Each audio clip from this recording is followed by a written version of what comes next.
This is episode 34 of This Makes Me Happy.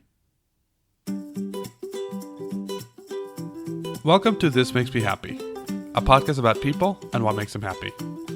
My name is Bernardo Margulis.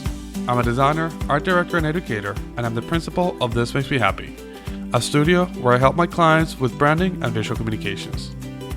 I'm interested in hearing what makes people happy, so I'm asking them to share through This Makes Me Happy, the podcast. Every week, I will bring a conversation with a new guest on any topic they choose, and we'll learn what makes that person happy. Hello, today I have Shirley Landis, who is the chief cook and bottle washer at Spread Love, Jellies, Jams, and Condiments. Shirley, how you doing? I'm doing great. How are you doing? I'm doing well, and I'm very happy. And we had a very joyous pre-recording chat. So I'm already pumped up and happy about this conversation. I'll try not to disappoint. Well, okay? If you disappoint, I will let you know, and then we'll. Oh, okay. We'll figure out what to do about it. Alrighty. I mentioned Shirley has an awesome. Am I allowed to mention the Story Slam? Yes, you are. I'm gonna put a link to it. But earlier today, I saw a video of Shirley talking about her pigs. That was hilarious. So I, of course, was joking about if you disappoint because I know you won't. That was spontaneous, and I won that night. That was labeled as a winner, and then you did another one about the horses, which I still have pending, which I want to watch later. Okay. I don't want to have all the fun at once. I think the one about the turkey is pretty good too. Oh, I didn't see that one. All right. I think that's up there. But I'm gonna look it up. Okay. Shirley, else from the introduction, is there anything else you want the audience to know about you? I was once chased by a grizzly bear while I was riding a horse in Yellowstone. How did that happen? I went out west with some friends in the 90s, and we rented horses in Yellowstone, and I told them, please don't tell anybody at the stable that I have any experience with horses, because if you do that, they put you on the weird horse. So, of course, my friends did, and I ended up in the back of the pack. But the thing we were there for was that the scenery was so startling and amazing. I don't know if you've been to Yellowstone or not. Everybody should go. Well, on one side, there's a cliff, which we're riding along the edge of, and on the other side is a prairie 300 miles long. So I don't know why we're at the edge of the cliff, but we are, and I'm looking out on the prairie, and I'm in the very back with the outrider, and I see this lone tree in the middle of this field, and I think, wow, how much of a metaphor is that? It was just this lone tree. And I said to the outrider who was beside me, I said, look at that, one tree in the middle of hundreds of miles of prairie. And as we both turned to look, it folded in half and started running across the prairie toward us. And she screams, "Grizzly, we're turning." And then she looked at me and she said, "You're not going to want to be in the back anymore." So we galloped past all the Japanese tourists that were on the horses in front of us. And we did make it back to the paddock safely, but the grizzly chased us all the way in. And that is the story I dine on. Wow. So, and everyone made it okay? Everybody made it okay. The grizzly kind of stood up outside the paddock and pawed the air and kind of bellowed like, "Wah!" and then went back in. Maybe he does that 4 times a day. I don't know. That's what they do for the tourists, maybe. That's right. It's like, I'm only getting paid scale for this. So I'm not grizzly meat, but I've got this really cool story. And I'm telling you, that thing was 13 feet tall. Oh, wow. I have never seen anything that big. And they run 35 miles an hour, I later found out. And fortunately, the weird horse I was on could run 36. Oh, good. So, yes. and thus we are here chatting. Yes. Yes, I am. Now, I'm sure being chased by grizzly bears is not what makes you happy. So I'm very curious, Shirley, what makes you happy? Well, it makes me happy. I have a story I can tell about grizzlies. I do love to tell stories. And ever since you contacted me, I've been thinking about what makes me happy. And usually the things that make me happy that are now on my list are things that are interchanges between me and other people. I really, really like to make people laugh. And I really like to make them say yum, which is like I like to feed them and I like them to say yum or their eyes light up. And right now I like ice cubes because it's 120 degrees in my yard. And I live by myself, but in a house that's divided. Like my son and his kids and his wife live on the other side, but I have my own refrigerator. And I have 12 ice cube trays in there at all times, filled, ready, just in case I need an ice cube. So ice cubes are really special to me now. We have ice cubes and we have interchanges with people. Yes. Which one would you rather dive into first? Interchanges with people just sounds more interesting than sucking on ice cubes. I think. I'm sure you can tell a story about ice cubes and make it very interesting, but I'll follow your lead. Tell me about interchange with people, and you specifically mentioned making them laugh and making them say yum. So yes, what about that? Well, just off the top of my head, I think that the whole idea of finding joy or happiness in talking with other people comes from watching my mother do it. She passed away in October at 94. But one of the things that made her happy was always engaging people. And she could talk with anybody about anything for any length of time. And as a child, it was fascinating. I thought the whole world was made up of my mother's friends.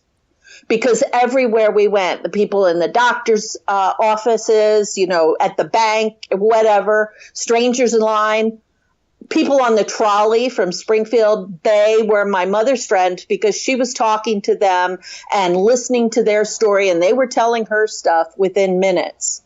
So I think of my sisters, I'm the most like that. Also, my father was very, very funny. But he didn't like strangers as much as he liked his little nuclear family. So he used to entertain us with stories all the time. My mother can't be responsible for the yum because she was a terrible cook. So that's not her. But the discourse, my mother came from another country. She was always very happy to share her culture and to talk about her trip here. And she was interested in art, and she was a sculptress, and she could talk to anybody about any of those things, plus whatever it was they were interested in. She was a voracious reader. Do you think that was an innate character of her, or do you think that's something she developed at some point? I'm going to go with both because I feel in order for her to have had the life journey she did, which was leaving one country and coming to this country, and in such a fearless way during World War II, when it was a dangerous world, I think she had courage and she had very little fear about any situation. And never a fear about other people. She always told us when we were growing up that we were not better than anybody, nor were we worse. We could always find people around us that we could talk to. So I think it was part of who she was, and it was also part of how she survived her times. If that's an answer. And was that something that she passed on to you consciously? Did she tell you this, or was it something that you observed in her? I think I absorbed it and that I saw that it worked. So I adapted it. I'm actually, to people who know me very well, I'm actually a shy introvert. but I made a persona that I can slip on when I need to be in a situation that would make me socially anxious, and I can tell a story, and then I feel like everybody's on the same page as me, that we're all kind of engaged in it, and I know what kind of makes them laugh. And if they're laughing, they're not usually hollering at you or throwing things. So, although I suppose that could happen, but it doesn't happen to me. So I took it on, and I consciously understood it, that it worked for her and it would work for me. I'm very intrigued for a very selfish reason about the idea of you being an introvert, yet being able to express yourself the way you do. Because I'm also an introvert, but I also put on that persona when I need it. Can you tell us a little bit about that? How does being such a... You started saying that interchange with people, but you're an introvert. How does that work? How does that duality work with you being an introvert, but then getting your energy for interacting with others? Well, first of all, I have to save up energy for others. and afterwards, I will admit that in my business, I do festivals sometimes where I will talk to a huge number of people in a very concentrated amount of time. Or when I'm teaching classes, I talk to a whole bunch of new people in a very short period of time. And afterwards, I'm depleted. That's the only explanation for how I feel. I come home, I lie on my sofa with the dog. I don't want to talk to anybody for at least 24 hours. And I used to think that that was bad, but now I'm 63. I don't think everything that I do is bad or unusual anymore. I just think it's me. And also it helps me if I'm prepared, like the fact that I was endlessly texting you and emailing you so that I would be prepared for this, that I would know how it was going to go down. Did that answer your question? Yeah. Okay. And also I knew that it was better in the world that you get through more job interviews, for instance, with positive responses. You get through more situations by being good at social interaction than you do if you're bad at it.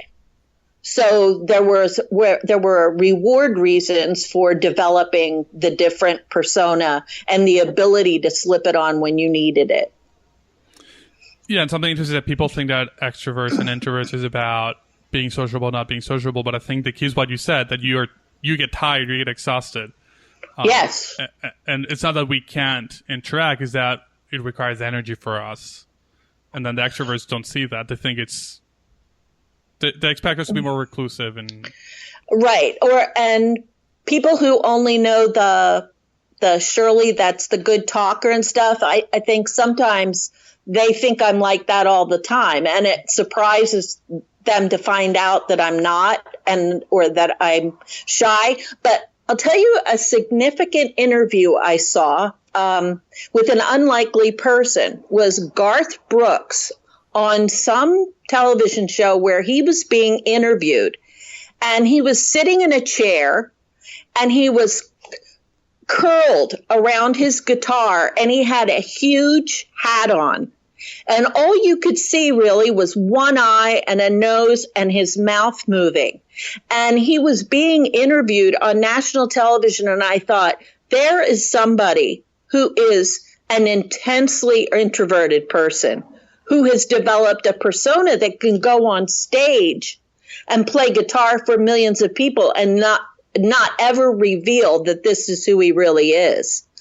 It was a shocking self-recognition for me. I could see him physically hiding during the interview, but acting as though he was the other person. It was just interesting. So let's twist it and let's look at the other side, not the exhausting side, but the side where you mentioned earlier, when you see the light in someone's eyes, when you make them laugh or when you interact with them, how does that feel? How does that make you feel?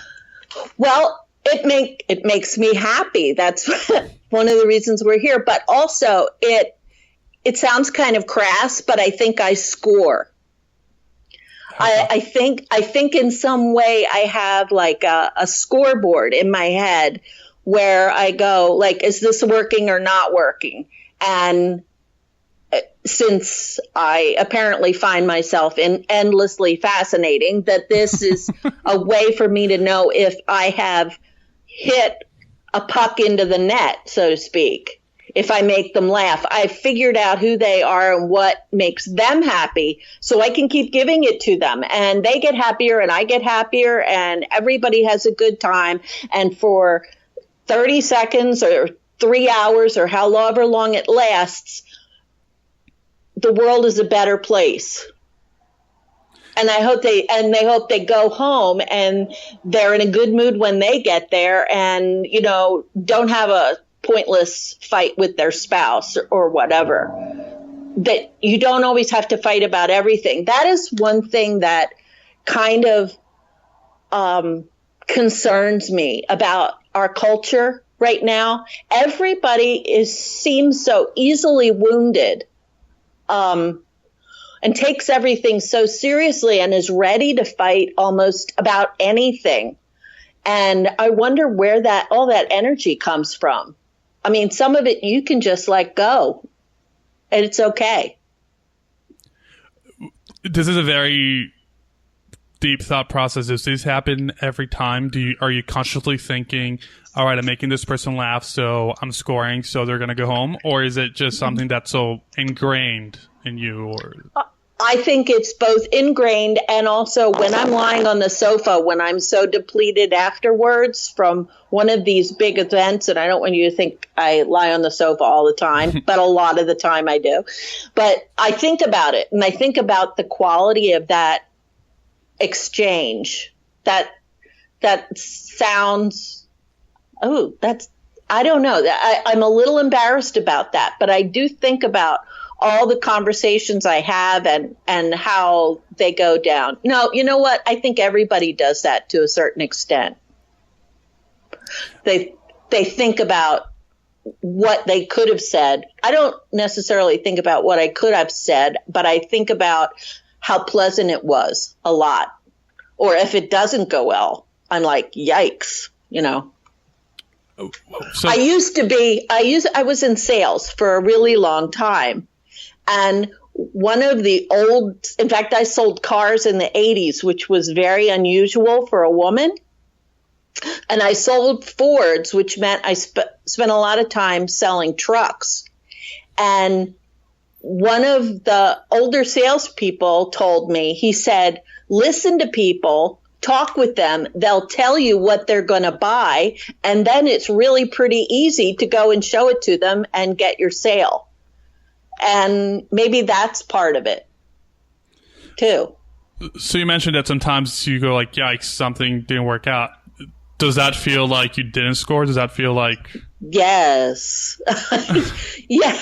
Yes. Well, I think part of it is that I not only want to like people, and that makes me happy, but I want to feel like I have problem solved something in some way, in some situations, and if it doesn't go well, some people aren't receptive or in a mood to, or I completely misread them and they're not going to think I'm funny. I'm not everybody's cruise director, but I do try to at least start out on a pleasant level with people.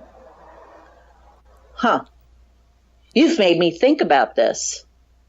Well, I guess my next question was going to be, do you get bummed out? But if you haven't thought about it, I'm guessing you don't.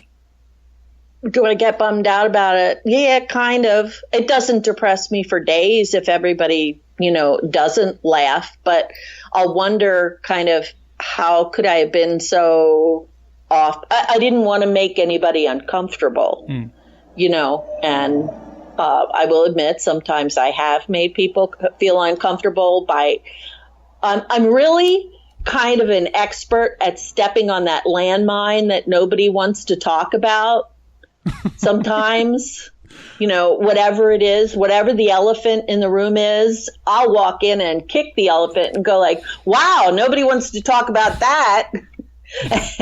And sometimes people don't really want to talk about that, especially with me. And I might be a stranger, or I might be on one team or another.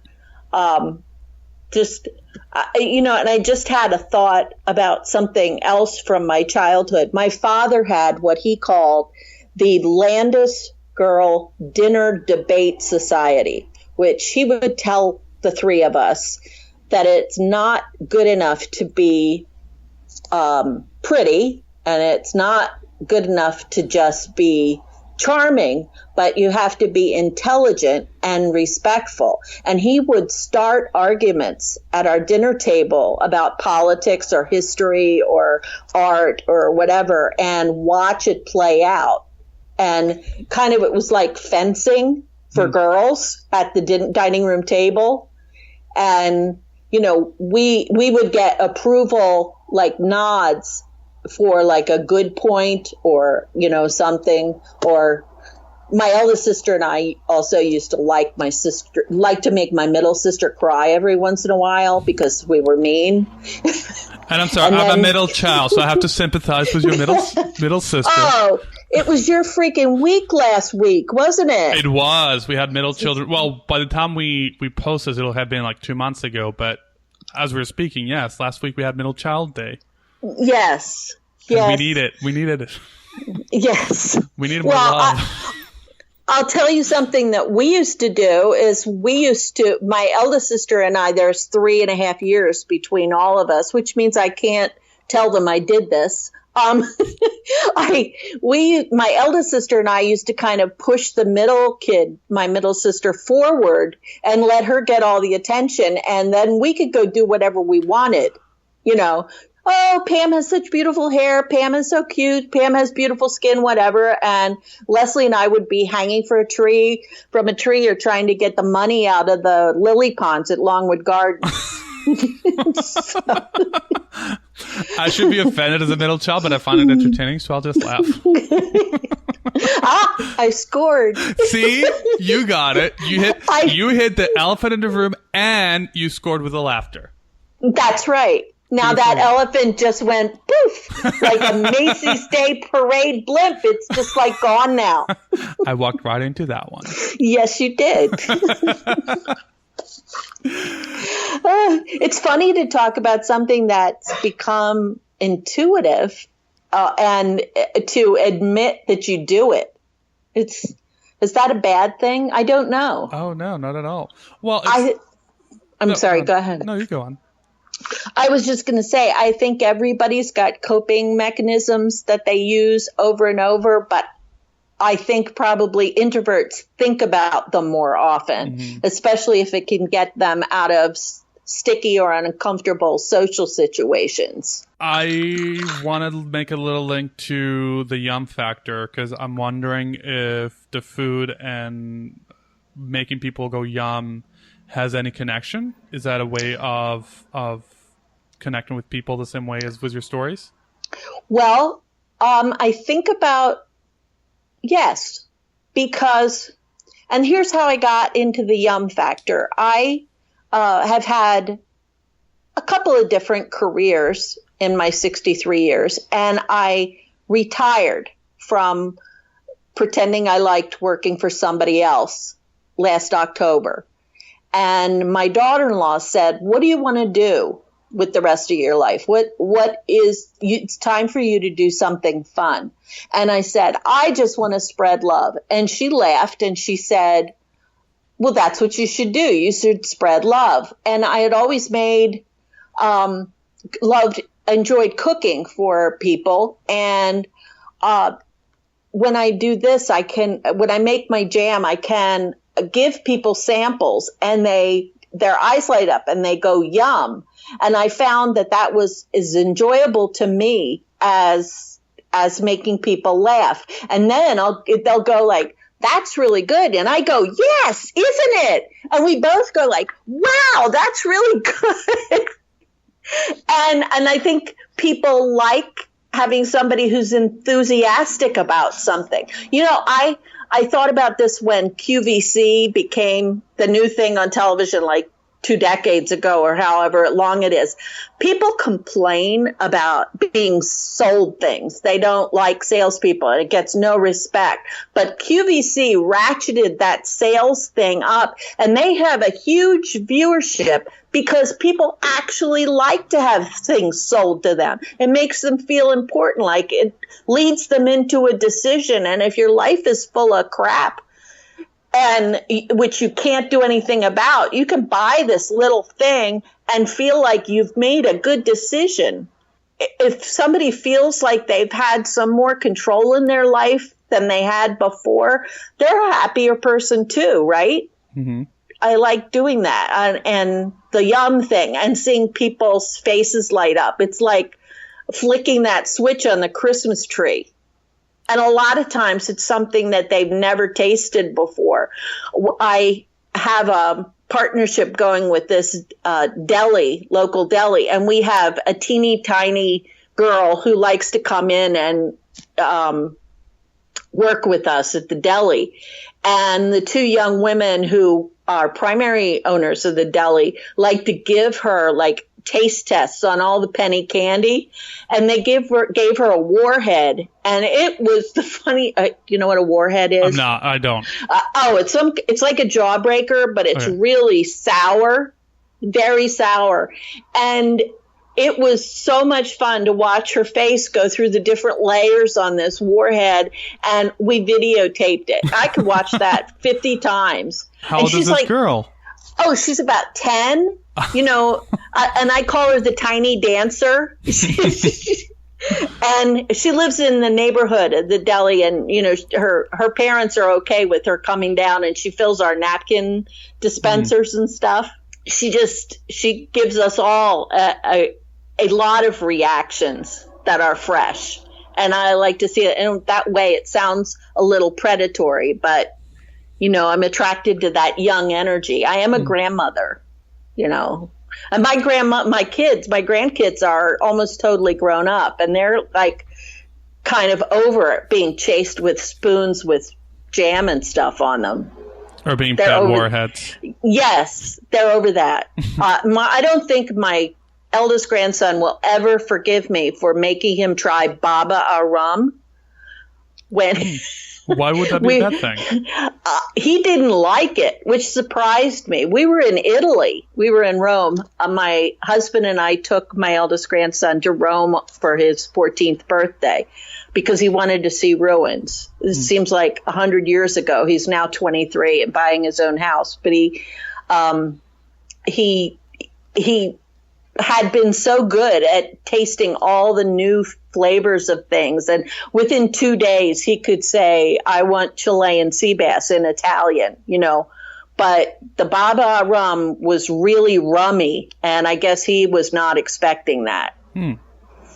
But he always looks at me and goes, is this going to be like that rum stuff? And I'm like, no. You would think that when he became a teenager, it would be all about the rum and the... Yes, you'd think. But we have 3 generations here. Me, a child of the 60s and 70s, and then my kids. My son and his wife, Jamie, were kind of wild kids in the 90s, and we had all these 2 conservative grandsons. They're very I don't know what we did, but we kind of made them peer proof. The fact that somebody else is doing it has no interest for them. And they actually turned out really good. It only took us 3 generations to make successful people. Well, you need to set your roots, and then you can make them more conservative and grounded. Yes, I guess so. I just hope they don't get boring. Stir up things and you'll be good. I'm pretty sure he's had rum since then that he's enjoyed. Pretty sure. But he remembers the experience regardless. Yes, he does. And then the younger one, my mother, the very, very proper debutante kind of lady, when the boys were little, she ate a lobster in front of them by cracking its head off and ripping. And they had never seen like a lobster before. They were like 6 and 2. And they started screaming that their great grandmother, she's eating bugs. She's eating bugs. And I mean, she's standing there. She's sitting at this long table in Cape Cod, and she's got like butter dripping down both of her arms. And she's got this thing, this huge lobster. She's cracked in half and ripped apart, and she's sucking all the green junk out of the head. I don't think either of them have ever had a lobster, ever. I'm surprised they didn't eat at all with all the food trauma. Yes, that's true. Maybe that's why they're thin. See, I was never traumatized with food, so that's why I'm like, just more. Yeah, maybe that's the diet that everybody should embrace, is traumatize your children. Although there are so many things kids can't eat now. I mean, peanuts, gluten, tree pollen, like I don't know, all those things that is kind of traumatizing. Food has gotten so complicated. How does it affect your you work in the food industry and you enjoy giving out food? Has that affected your views of food? Actually, I do take it personally sometimes. I think of this one exchange with a woman who came up when I was sampling out jam, and she said, "Is your jam vegan?" And I was really completely perplexed by that question, because I didn't know whether she thought I canned clams or beef or what, and put it into jam. And I said, it's made with sugar, fruit, pectin, citric acid. And she said, sometimes sugar can be made with animal bone char as part of the process. And I was like, I did not know that. And I don't even know how I could possibly find out. I've never seen sugar marked as vegan, but I did feel kind of like I felt a little personally responsible for that. I wouldn't have tried to make her eat it, but I don't know. It was just such an odd question. Or if they're gluten-free, there's no wheat in jam, but people are so careful. And I think, well, now that I have a full 6 decades behind me, I'm like, where were the people who were like afraid of animal bone char when I was little? No one was afraid of that. No. There's a lot to think about. I don't like asparagus, and I don't like salmon. And that makes my taste appear plebeian to a lot of people. I mean, how many summer parties do you go to where like that's the menu?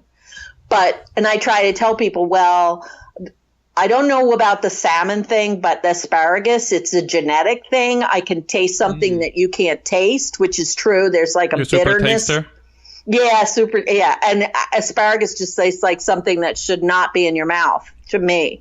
And I guess people feel like that's too much of an explanation, or feel offended, or like I'm asking if they make their asparagus with bone char at that point. Just tell them you're asparagus intolerant, and I'm asparagus intolerant. Yes, nowadays there's an intolerance to everything. Well, it's the only way you're allowed to be intolerant. Yeah.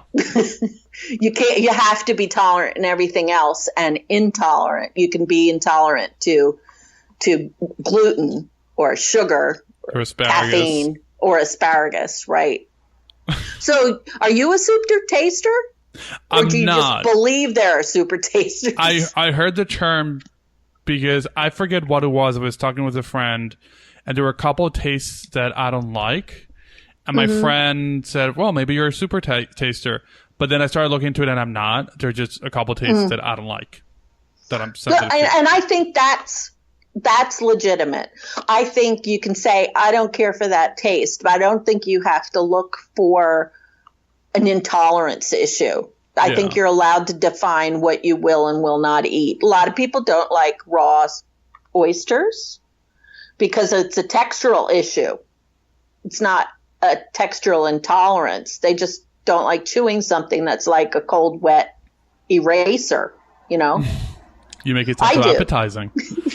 Well, if it's got butter and garlic on it, I mean, it's worth chewing on it. If you put butter and garlic on my sneakers, I would probably eat them. Will you bake them or boil them? Oh, I think that's a broil thing. Oh, drizzle them with the butter, then so that the garlic caramelizes a little.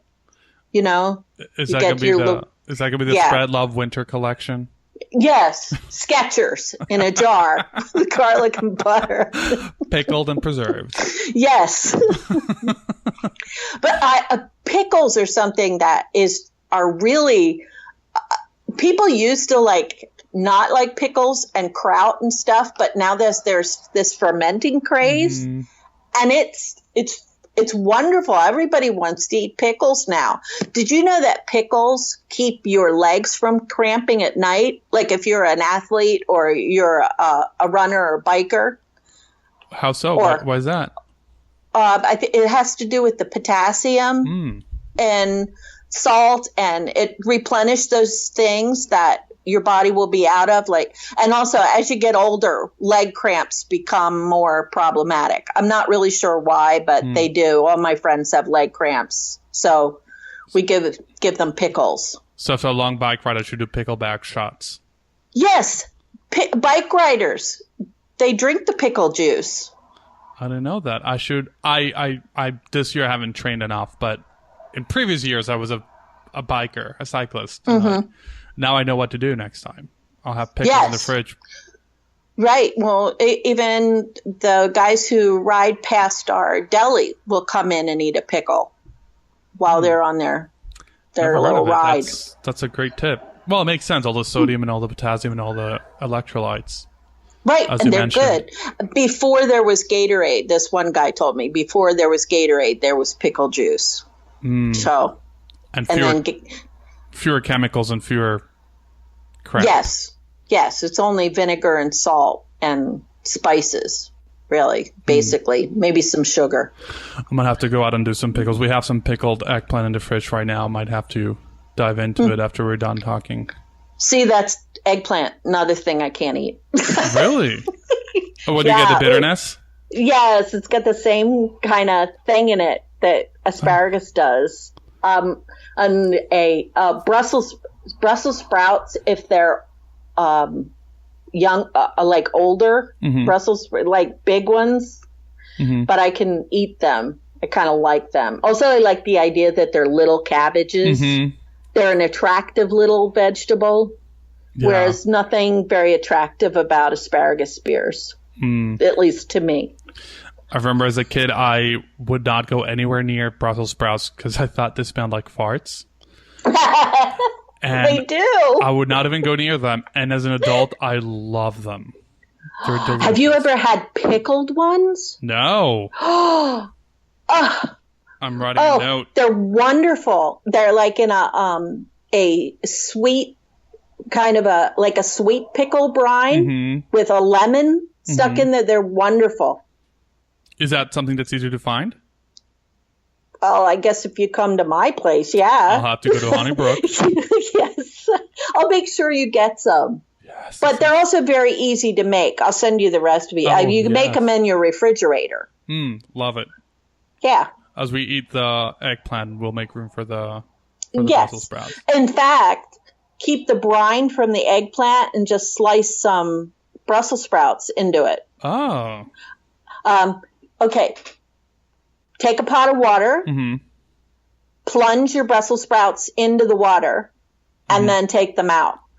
You've cut them in half first, okay? Plunge them, take them out, put them in ice water. When they're cooled off, put them in the brine from those eggplants. See how that tastes. And then put them on little skewers. I've heard they're really good with martinis and stuff, like instead of olives. Oh. I came for a story and I left with a wonderful recipe.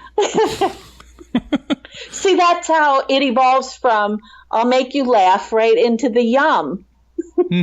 All in one.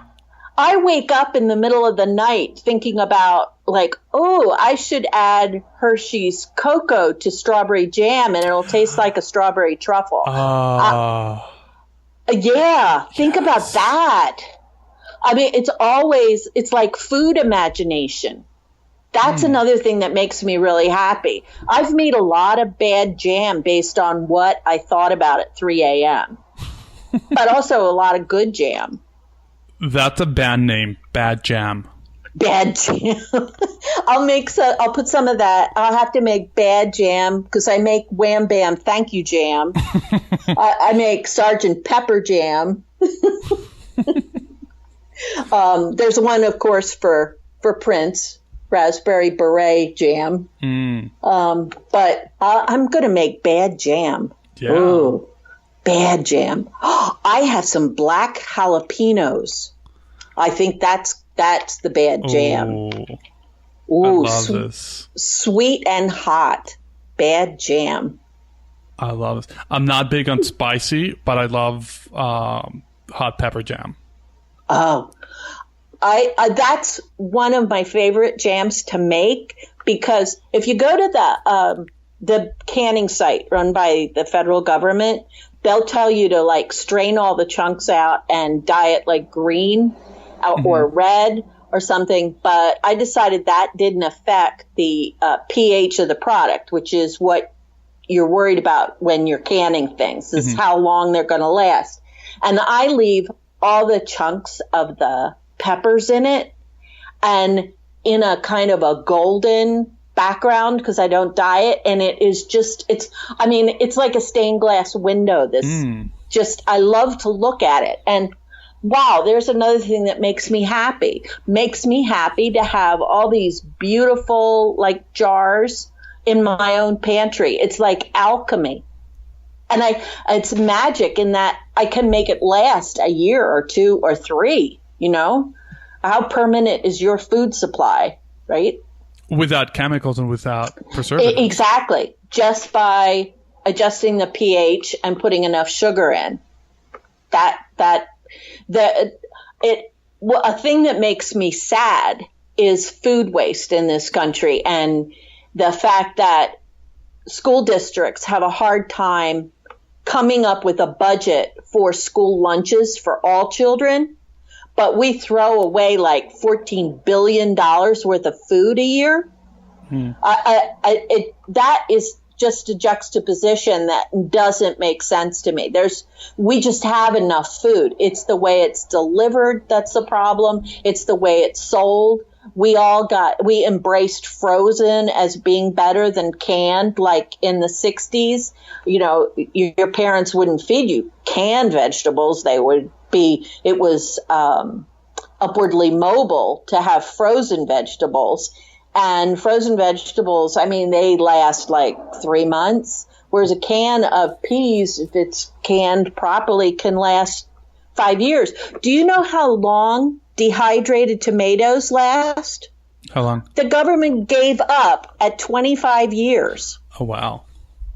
You can sun-dry tomatoes, and they will be good for virtually the rest of your natural life, although you're going to live more than 25 years. But they virtually will. Yeah, and you can sun-dry them right in your car in this weather. Put them on cookie trays and put them on your dashboard.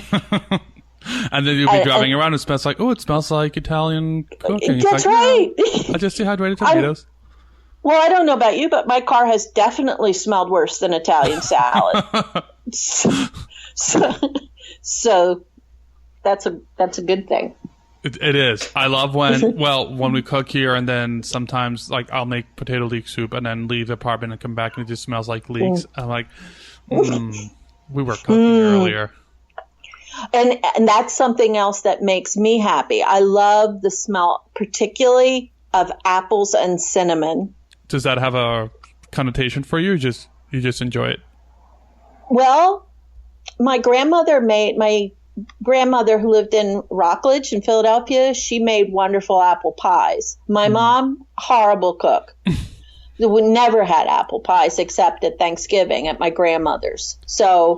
Or when my grandmother brought an apple pie. but it's like everything's all right if your house smells like apples and cinnamon. Just everything's going to be fine. Nothing, I'm beginning to feel like I have this subconscious desire or need to stave off desperation and chaos, because I keep thinking I keep saying this will keep us okay and this will keep us okay. So for Shirley, it's a fine line. One step over. Life is not good if you come home and your house smells like asparagus to me. Let alone taste like it. That's right. Woo! Or eggplant. Oh, no. See, I love eggplant. So there we're going to have... I love asparagus, but I can take it or leave it. Eggplant. Egg. And I have friends who just become deliriously happy when those beautiful purple and white, the aubergine eggplants come in, and they put pictures up at Wegmans of those, and everybody runs down to get them, and they have little ones, and I'm like, and I feel like I've lost my foodie badge because I just they don't do anything. You like everything else. That's fine. Yeah, well, not salmon, not asparagus, right? 3 things. But yes, 3 things. That's not a lot. You still have your foodie badge. Yes, and I do like my food. So there's one thing we mentioned at the end, and I think to wrap up this first section, I want to bring back ice cubes. Aren't they a miracle of nature? Amazing. I think this weather particularly, I have 12 trays I have an old fashioned refrigerator in my old fashioned farmhouse here. And, there's no working ice cube maker. So I have all these trays, and I live essentially by myself on this side of the house, but I have all 12 of them filled all the time so that I never go to the refrigerator without ice cubes. And I love, I have one of those big immersion blender things, and I take some frozen fruit, and I put it in one of these little pitchers, and I put ice cubes on top of it, and I run the immersion blender on it, and it makes this, in case it's peaches, iced peaches, and they crunch and they're sweet and everything. I mean, what's better than that? And it just takes the sweat right off of you.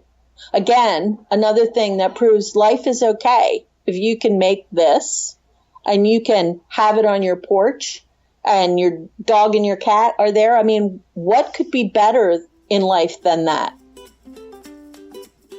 All right, Shirley, I'm going to throw a few questions about what makes you happy, and I just want your gut reaction. Okay. In my head, I'm slowly tasting the peaches, so it's going to be as rapid fire as we can make it. We're ready to start? Yes. All right. Do you have a happy food?